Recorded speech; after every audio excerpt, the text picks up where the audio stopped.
Dear learners, आज हम वायुमंडल, उसके संगठन और स्ट्रक्चर के बारे में जानेंगे और इस वीडियो को देखने के बाद आप वायुमंडल से संबंधित कई प्रश्नों के उत्तर देने में सक्षम हो जाएंगे। So let's begin. हम सभी जानते हैं कि पृथ्वी पर वायुमंडल की उपस्थिति के कारण ही सौरमंडल में इसे विलक्षण और वासोपयोगी ग्रह की संज्ञा दी गई है। इसकी वजह यह है कि पृथ्वी पर विद्यमान वायुमंडल अपनी भूमिका के कारण दिन और रात के तापमान में अधिक अंतर नहीं आने देता है। इसकी वजह से पृथ्वी पर 14 से 15 डिग्री सेंटीग्रेड का औसत तापमान सदैव बना रहता है।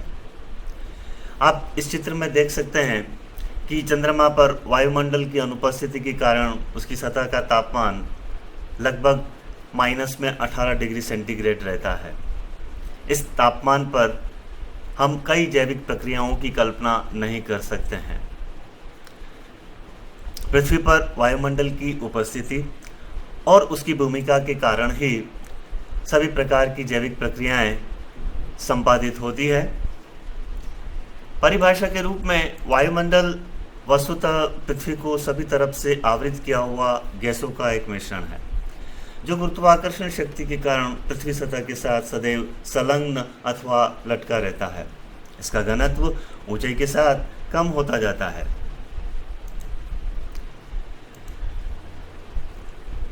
इस दिए गए फोटो में, जो कि अंतरिक्ष यान से लिया गया है, आप पृथ्वी सतह के ऊपर वायुमंडल की विभिन्न परतों को देख सकते हैं। ट्रोपोस्फियर, क्षोभमंडल, उसके ऊपर समताप मंडल और उसके पश्चात बाह्य जो वायुमंडल है उसको आप आसानी से विभिन्न कलर के द्वारा देख सकते हैं। वायुमंडल की कुल मोटाई का यानी उसके कुल द्रव्यमान का लगभग 90% से अधिक भाग समुद्र तल से 100 किलोमीटर की ऊंचाई तक पाया जाता है। अर्थात क्षोभमंडल, क्षोभमंडल के ऊपर समताप मंडल और कुछ ऊंचाई तक मध्यमंडल, यानी 100 किलोमीटर की ऊंचाई तक वायुमंडल के कुल द्रव्यमान का 90% भाग पाया जाता है। यद्यपि यह मोटाई काफ़ी कम है। इस मोटाई की तुलना यदि हम पृथ्वी की मोटाई से करें तो वायुमंडल की जो ये मोटाई है ये 2% से भी कम है। वायुमंडल की इस कम मोटाई के कारण ही वायुमंडल की गति विस्तृत क्षेत्रों पर सामान्यतः क्षैतिजवत हॉरिजॉन्टल होती है।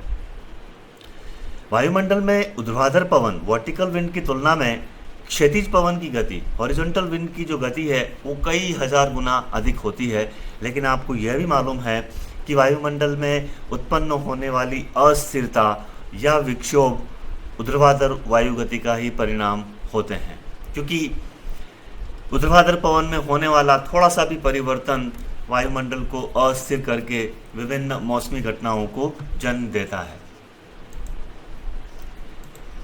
पृथ्वी का वायुमंडल हमारा सुरक्षा कवच है, जो उल्कापात और हानिकारक विकिरणों से हमारी रक्षा करता है।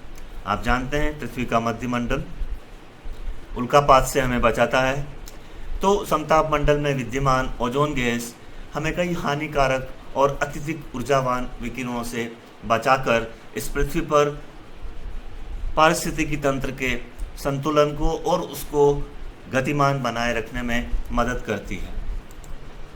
वायुमंडल की एक अन्य महत्वपूर्ण भूमिका उसका विशाल हरितगृह प्रभाव है, क्योंकि हमारा वायुमंडल एक प्राकृतिक हरितगृह नेचुरल ग्रीन हाउस की भांति कार्य करता है। उसकी इस कार्यशैली की वजह से हमारे पृथ्वी पर दिन और रात के तापमान में अधिक अंतर नहीं आ पाता है।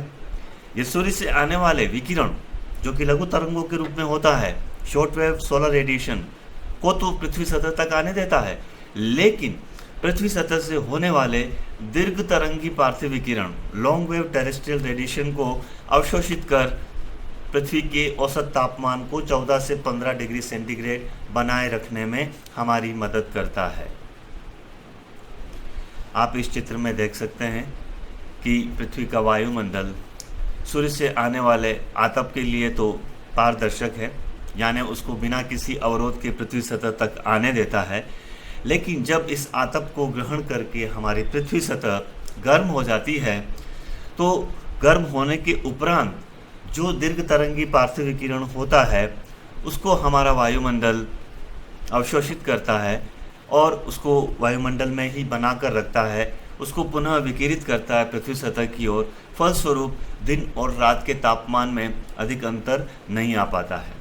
वायुमंडल की यह भूमिका वायुमंडल में मौजूद कार्बन डाइऑक्साइड गैस, जलवाष्प, मीथेन आदि गैसों के कारण संपन्न होती है। यही कारण है कि कार्बन डाइऑक्साइड, जलवाष्प, मीथेन, N2O को ग्रीन हाउस गैसेस का नाम दिया गया है।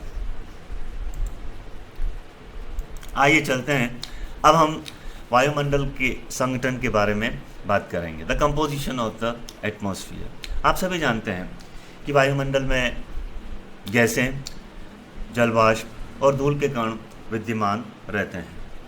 यदि संगठन को अपन 100% मान ले शुद्ध शुष्क हवा के, तो उसमें सर्वाधिक प्रतिशत नाइट्रोजन गैस का है, 78.08%। नाइट्रोजन यानी भूयाती एक रासायनिक तत्व है जिसका प्रतीक N है और इसका परमाणु क्रमांक 7 है। सामान्य ताप और दाब पर यह गैस है तथा पृथ्वी के वायुमंडल का लगभग 78.08% भाग यह घेरती है। यह सर्वाधिक मात्रा में तत्व के रूप में उपलब्ध पदार्थ भी है और एक रंगहीन, गंधहीन, स्वादहीन और अक्रिय गैस है। इसकी खोज 1772 में स्कॉटलैंड के वैज्ञानिक डैनियल रदरफोर्ड ने की थी।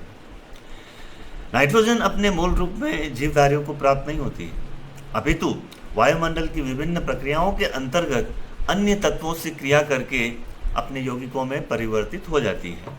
ये यौगिक वर्षा जल के साथ पृथ्वी पर आ जाते हैं, उसके बाद पेड़ पौधों द्वारा ग्रहण किए जाते हैं। पेड़ पौधों की वृद्धि व विकास के लिए तथा मनुष्य एवं जानवरों में प्रोटीन की पूर्ति में नाइट्रोजन सहायक होती है। यदि आप इसके कुछ उपयोग देखें तो आप पाएंगे कि इसका उपयोग आइसक्रीम बनाने में किया जाता है। बिजली के बल्बों में इस गैस को भरने से उनकी जीवन अवधि बढ़ जाती है। टायरों में इसको भरा जाता है ताकि वो फटे नहीं। निष्क्रिय वातावरण बनाने में नाइट्रोजन का उपयोग किया जाता है और नाइट्रोजन के अनेक यौगिक विस्फोटक होते हैं, जैसे ट्राई नाइट्रोग्लिसरीन, ट्राई नाइट्रोटोलुइन आदि होते हैं। नाइट्रोजन के पश्चात हमारे वायुमंडलीय संगठन में ऑक्सीजन का योगदान है, जिसका संगठन में 20.95% का शेयर है।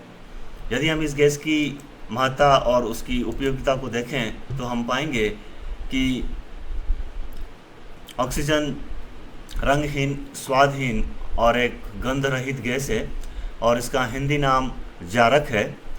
इसकी सर्वप्रथम खोज स्वीडन के शीले नामक वैज्ञानिक ने 1772 में की थी। ऑक्सीजन की खोज, प्राप्ति अथवा प्रारंभिक अध्ययन में जे प्रिस्टले और C.W. शेले ने महत्वपूर्ण कार्य किया है। ऑक्सीजन पृथ्वी के अनेक पदार्थों में रहता है और वास्तव में अन्य तत्वों की तुलना में इसकी मात्रा सबसे अधिक है। ऑक्सीजन वायुमंडल में स्वतंत्र रूप में मिलता है। यौगिक रूप में पानी, खनिज तथा चट्टानों का यह महत्वपूर्ण अंश है। वनस्पति तथा प्राणियों के प्राय सब शारीरिक पदार्थों का ऑक्सीजन एक आवश्यक तत्व है। इसे प्राणदायिनी गैस कहा जाता है। ऑक्सीजन के पश्चात वायुमंडलीय संगठन में 0.93% भाग ऑर्गन का है। ऑर्गन एक रासायनिक तत्व एवं निष्क्रिय गैस है। नाइट्रोजन और ऑक्सीजन के बाद यह पृथ्वी के वायुमंडल की तीसरी सबसे अधिक मात्रा की गैस है। यह पृथ्वी की सर्वाधिक मात्रा में मौजूद निष्क्रिय गैस भी है। आर्गन को वायु से प्रभाजी आसवन, फ्रैक्शनल डिस्टिलेशन की प्रक्रिया द्वारा अलग किया जाता है और इस गैस का उद्योग में और बिजली के बल्ब आदि में काफ़ी प्रयोग किया जाता है।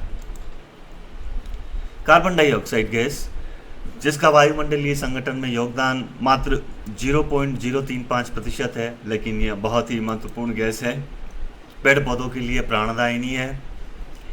पेड़ पौधों और जीव जंतुओं के श्वसन, जैविक पदार्थों के विघटन, ज्वालामुखी उद्गार और प्राकृतिक तथा मानवकृत दहन प्रक्रमों से कार्बन डाइऑक्साइड वायुमंडल में पहुंचती है। प्रकाश संश्लेषण फोटोसिंथेसिस की प्रक्रिया में वायुमंडल में उपस्थित कार्बन डाइऑक्साइड का उपयोग होता है। आप यह भी जानते हैं कि कार्बन डाइऑक्साइड एक हरितगृह गैस है। वायुमंडल का प्राकृतिक हरितगृह प्रभाव इस गैस के कारण ही अस्तित्व में आता है।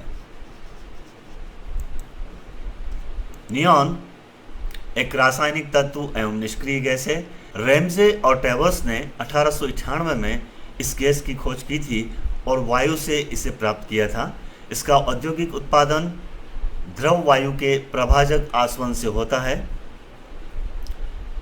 नियॉन किसी अन्य तत्व के साथ कोई स्थायी यौगिक नहीं बनाती है। असाधारण ऊंची विद्युत चालकता तथा प्रकाश उत्सर्जित करने की क्षमता के कारण नियॉन का उपयोग अनेक विद्युत लैंपों तथा यंत्रों में होता है। स्पार्किंग प्लग टेस्टर में भी यह काम आता है। नियॉन नलियों में बहुत कम दबाव पर विद्युत विसर्जन से बहुत सुंदर लाल नारंगी रंग का प्रकाश निकलता है। अधिकांश गैसीय चालन तथा प्रतिदीप दीपों में विद्युत चालन के लिए नियॉन का प्रयोग होता है। हीलियम वायुमंडल में पाई जाने वाली एक निष्क्रिय गैस या नोबेल गैस है, जो रंगहीन, गंधहीन, स्वादहीन, विषहीन भी है। सभी तत्वों में इसका क्वथनांक बॉइलिंग पॉइंट एवं गलनांक मेल्टिंग पॉइंट सबसे कम है। द्रव हीलियम का प्रयोग पदार्थों को अत्यंत कम ताप तक ठंडा करने के लिए किया जाता है। मीथेन वायुमंडल में विद्यमान एक परिवर्तनशील गैस है, जिसकी मात्रा वायुमंडलीय संगठन में नगण्य सी है, परंतु वर्तमान में इसकी मात्रा में बढ़ोतरी हो रही है। जीवाश्म ईंधनों के दहन, पशुओं की पाचन प्रक्रिया और चावल के खेतों से मीथेन वायुमंडल में पहुंचती है। पार्थिव विकिरण की अच्छी अवशोषक होने के कारण पृथ्वी सतह के निकट वायुमंडल को गर्म करने में यह सहायक होती है। इसीलिए इसे भी ग्रीन हाउस गैसेस की श्रेणी में रखा गया है। क्रिप्टॉन एक निष्क्रिय, रंगहीन, गंधहीन और स्वादहीन गैस है, जो अल्प मात्रा में हमारे वायुमंडल में पाई जाती है। इसका प्रयोग बिजली के बल्ब बनाने में और फोटोग्राफी में किया जाता है। जब इसे प्लाज्मा स्थिति में लाया जाता है तो यह बहुत तरंगदैर्ध्यों वेवलेंथ पर प्रकाश उत्पन्न करती है। इस वजह से इसे लेजर बनाने में भी प्रयोग किया जाता है। ओजोन वायुमंडलीय ओजोन सामान्यतः समताप मंडल के निचले भाग में पृथ्वी सतह से 15 से 30 किलोमीटर की ऊंचाई के मध्य पाई जाती है। जैवमंडल के लिए ओजोन विशेष महत्व की है, क्योंकि यह सूर्य से आने वाली हानिकारक पराबैंगनी विकिरणों 320 नैनोमीटर और उससे कम तरंगदैर्ध्य वाली जो पराबैंगनी विकिरण होती है, उनका यह अवशोषण कर पृथ्वी को तापमान की चरम सीमाओं से बचाती है। ओजोन का निर्माण समताप मंडल में तब होता है जब ऑक्सीजन के अणु 240 नैनोमीटर से छोटे तरंगदैर्ध्य के एक पराबैंगनी फोटोन को अवशोषित करके प्रकाश अवघटित हो जाते हैं। यह ऑक्सीजन के 2 परमाणुओं का निर्माण करता है। अब परमाणविक ऑक्सीजन O2 के साथ संयोजित होकर यह O3 बनाती है। ओजोन अणु 310 और 200 नैनोमीटर के बीच के अल्ट्रावायलेट प्रकाश को अवशोषित कर लेता है, जिससे ओजोन विभाजित होकर एक ऑक्सीजन परमाणु और एक O2 अणु बनाता है। अब ऑक्सीजन परमाणु ऑक्सीजन अणु के साथ संयोजित होकर फिर से ओजोन अणु बनाता है। यह एक सतत प्रक्रिया है जो तब खत्म होती है जब एक ऑक्सीजन परमाणु एक ओजोन अणु के साथ पुनर्संयोजित होकर O2 अणु बना लेता है। वायुमंडलीय संगठन में गैसों के अलावा जलवाष्प की भी महत्वपूर्ण भूमिका है। जलवाष्प वायुमंडल में प्रचुर मात्रा में विद्यमान परिवर्तनशील गैस है, जिसका मिश्रण अन्य वायुमंडलीय गैसों के साथ आसानी से होता है। वायुमंडल में जलवाष्प का स्रोत पृथ्वी सतह से होने वाला वाष्पीकरण है, तो संघनन की प्रक्रिया से इसकी मात्रा वायुमंडल में कम होती जाती है। वायुमंडल में जल वाष्प की मात्रा बहुत ही परिवर्तनशील रहती है। सामान्यतः वायुमंडल में यह 1% से भी कम होती है, लेकिन अति उष्ण एवं आर्द्र दशाओं में इसकी मात्रा 4% से भी अधिक हो सकती है। जल वाष्प ताप विकिरण की अच्छी अवशोषक है, अतः वायुमंडल की निचली परतों को गर्म करने में और हरितगृह प्रभाव की वृद्धि का प्रमुख कारण बनती है। जल वाष्प एकमात्र वायुमंडल का ऐसा यौगिक है जो प्राकृतिक रूप से किसी भी स्थान पर ठोस, द्रव एवं गैस की अवस्था में विद्यमान हो सकता है।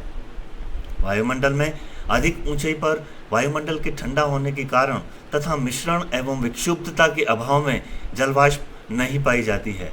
जल वाष्प द्वारा गुप्त ऊष्मा, लेटेंट हीट उत्सर्जित करने के कारण ही वायुमंडल में अनेकानेक मौसमी घटनाएं जन्म लेती है। वायुमंडलीय जल वाष्प के कारण ही पृथ्वी पर वृष्टि होती है। अब हम वायुमंडल में धूल कणों की भूमिका के बारे में जानेंगे। वायुमंडलीय संघटन में धूल कण भी विद्यमान होते हैं, जो प्राकृतिक साधनों और मानवजनित क्रियाकलापों के फलस्वरूप वायुमंडल में पहुंचते हैं।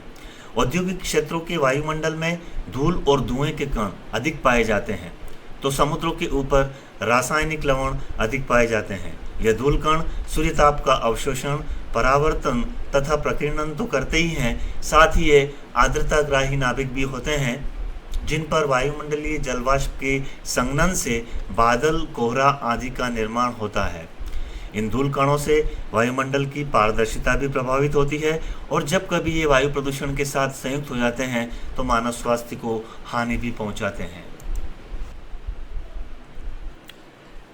वायुमंडल की संरचना को तापमान संबंधी विशेषताओं के आधार पर 5 परतों में विभाजित किया गया है, और ये 5 परतें क्रमशः पृथ्वी सतह से ऊपर ऊंचाई की ओर क्षोभ मंडल, समताप मंडल, मध्य मंडल, ताप मंडल और बहिर्मंडल के रूप में है, और इनके विभाजन का आधार तापमान संबंधी विशेषताएं हैं।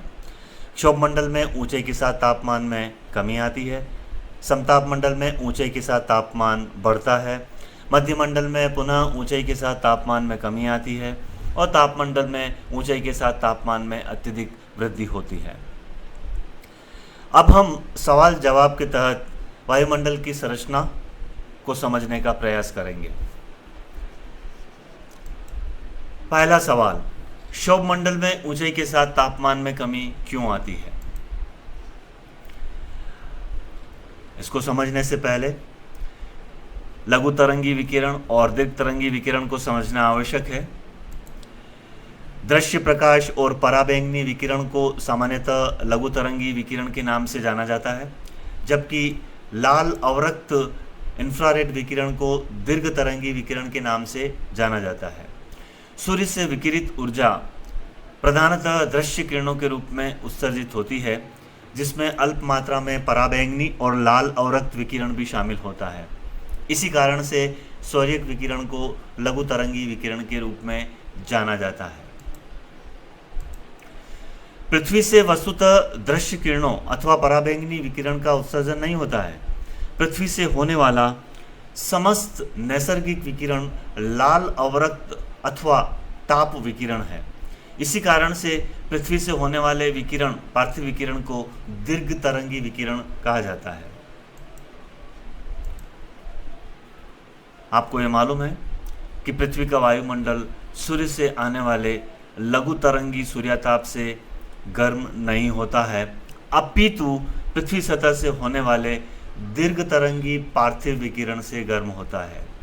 यही वजह है कि क्षोभ मंडल में ऊंचाई के साथ तापमान में कमी आती जाती है, और यह कमी प्रति 1000 मीटर अथवा 1 किलोमीटर की ऊंचाई पर लगभग 6.5 डिग्री सेंटीग्रेड होती है। इसे तापमान की सामान्य ह्रास दर अथवा पर्यावरणीय तापमान ह्रास दर, इन्वायरमेंटल टेम्परेचर लैप्स रेट कहते हैं। ऊंचे पर्वतीय भागों का तापमान मैदानी भागों की तुलना में इसी कारण से कम रहता है। क्षोभ मंडल की ऊंचाई भूमध्य रेखा पर 16 से 18 किलोमीटर तथा ध्रुवों पर 6 से 8 किलोमीटर तक पाई जाती है। यही नहीं, क्षोभ मंडल की ऊंचाई स्थान, समय और ऋतुओं के अनुसार परिवर्तनशील होती है। कारण संवहन धाराएं वायुमंडल में जिस ऊंचाई तक पहुंचती है उस ऊंचाई तक क्षोभ मंडल विद्यमान होता है। सवाल, क्षोभ सीमा के समीप भूमध्य रेखा पर तापमान ध्रुवों की अपेक्षा कम क्यों पाया जाता है? यह एक विचारणीय प्रश्न है कि क्षोभ सीमा के समीप भूमध्य रेखा पर जो तापमान होता है वो ध्रुवों की क्षोभ सीमा की अपेक्षा काफ़ी कम होता है। क्षोभ सीमा के समीप भूमध्य रेखा पर तापमान -80 डिग्री सेंटीग्रेड और ध्रुवों पर -60 डिग्री सेंटीग्रेड पाया जाता है। अर्थात ध्रुवों पर क्षोभ सीमा का तापमान भूमध्य रेखीय क्षोभ सीमा से अधिक होता है। इसका कारण यह है कि इस मंडल में वायु का ऊर्ध्वाधर प्रवाह होने से संवहनीय धाराओं कन्वेक्शन करेंट्स का एक क्रम स्थापित हो जाता है। वायु का ऊर्ध्वाधर प्रवाह जिस ऊंचाई तक होता है उस ऊंचाई तक क्षोभ मंडल का विस्तार सामान्यतः पाया जाता है। चूँकि भूमध्य रेखा पर ध्रुवों की तुलना में वर्ष भर तापमान अधिक रहते हैं, अतः संवहन धाराएं अधिक ऊंचाई तक जाती है। फलतः ऊंचाई के साथ होने वाली तापमान में कमी भी अधिक होती है। इस वजह से भूमध्य रेखा पर क्षोभ सीमा के समीप ध्रुवों की अपेक्षा कम तापमान पाया जाता है। सवाल, समताप मंडल में ऊंचाई के साथ तापमान में बढ़ोतरी क्यों होती है? हम जानते हैं कि क्षोभ मंडल के ऊपर 50 किलोमीटर की ऊंचाई तक समताप मंडल का विस्तार है। इसमें ऊंचाई के साथ तापमान बढ़ता है। जो तापमान क्षोभ सीमा के समीप -55 डिग्री सेंटीग्रेड होता है वह समताप मंडल की ऊपरी सीमा पर -15 डिग्री सेंटीग्रेड तक पहुंच जाता है। तापमान का यह बढ़ना ग्रीष्म ऋतु में अधिक सुस्पष्ट होता है। आप जानते हैं ओजोन गैस इसी मंडल में 20 से 25 किलोमीटर की ऊंचाई के बीच सर्वाधिक मात्रा में पाई जाती है। इस गैस द्वारा सूर्य से आने वाली अत्यधिक ऊर्जावान पराबैंगनी विकिरणों के अवशोषण से इस परत में ऊंचाई के साथ तापमान में वृद्धि होती है। समताप मंडल में ऑक्सीजन का ओजोन में बदलना और ओजोन का ऑक्सीजन में बदलना निरंतर चलता रहता है। ऊपरी समताप मंडल में 200 नैनोमीटर से कम लंबाई वाली पराबैंगनी विकिरणों का अवशोषण कर ऑक्सीजन ओजोन में बदल जाती है और यह ओजोन 200 से 340 नैनोमीटर लंबाई वाली पराबैंगनी विकिरणों का अवशोषण करती है। फलस्वरूप समताप मंडल में ऊंचाई के साथ तापमान में वृद्धि होती है। सवाल, मध्य मंडल में ऊंचाई के साथ तापमान में कमी क्यों होती जाती है? समताप मंडल के ऊपर 80 किलोमीटर की ऊंचाई तक मध्य मंडल का विस्तार है। इसमें ऊंचाई के साथ तापमान में कमी आती है। समताप सीमा पर जो तापमान -15 डिग्री सेंटीग्रेड होता है वह मध्य मंडल के ऊपरी भाग पर 100 डिग्री सेंटीग्रेड पहुंच जाता है। यहाँ वायु का घनत्व बहुत ही कम होता है। फलतः ओजोन गैस द्वारा पराबैंगनी विकिरण के अवशोषण की प्रक्रिया अस्तित्व में नहीं आ पाती है। साथ ही यहाँ अल्प मात्रा में विद्यमान कार्बन डाइऑक्साइड सौर ऊर्जा को अंतरिक्ष में विकिरित करती है। फलतः ऊंचाई के साथ तापमान में कमी आती है। सवाल, तापमंडल में ऊंचाई के साथ वृद्धि होने के क्या कारण है?